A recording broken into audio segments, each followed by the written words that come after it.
ក្នុងការដាំដុះក្រវ៉ាញបងប្អូនវាត្រូវការម្លប់ច្រើនបន្តិចបាទដូចបងប្អូនឃើញនៅទីនេះស្បៃប្រក់ឡើងចិត្ត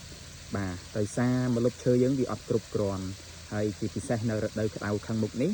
បើសិនជាម្លប់អត់គ្រប់ទេស្បៃអត់បានប្រក់ថែមជួយបន្ថែមទេ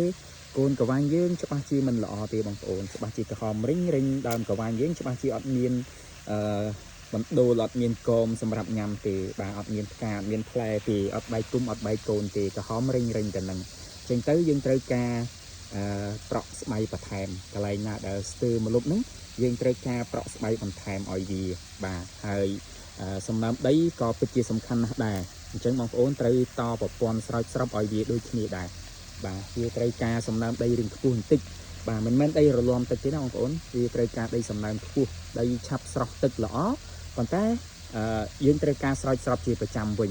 បាទបើមិនអញ្ចឹងទេកូនក្រវ៉ាញយើងច្បាស់ជាអត់លូតលាស់ទេដើមក្រវ៉ាញយើងច្បាស់ជាអត់លូតលាស់អត់បែកគុំអត់បែកកូនទេក្រហមរិញហើយជួនកាលនឹងអាចងាប់ទៅវិញទៀត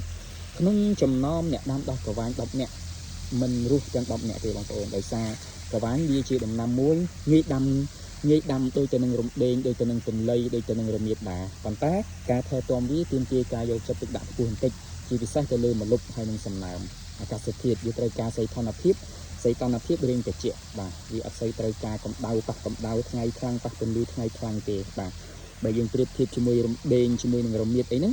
គឺអានោះវាប៉ះថ្ងៃបានខ្លាំងជាងហើយក្រវ៉ាញយើងដាំម្ដង10ឆ្នាំអីបងប្អូនបានងាប់ទៅវិញវាអត់ដូចរមៀតមួយឆ្នាំត្រូវដាំម្ដងទេ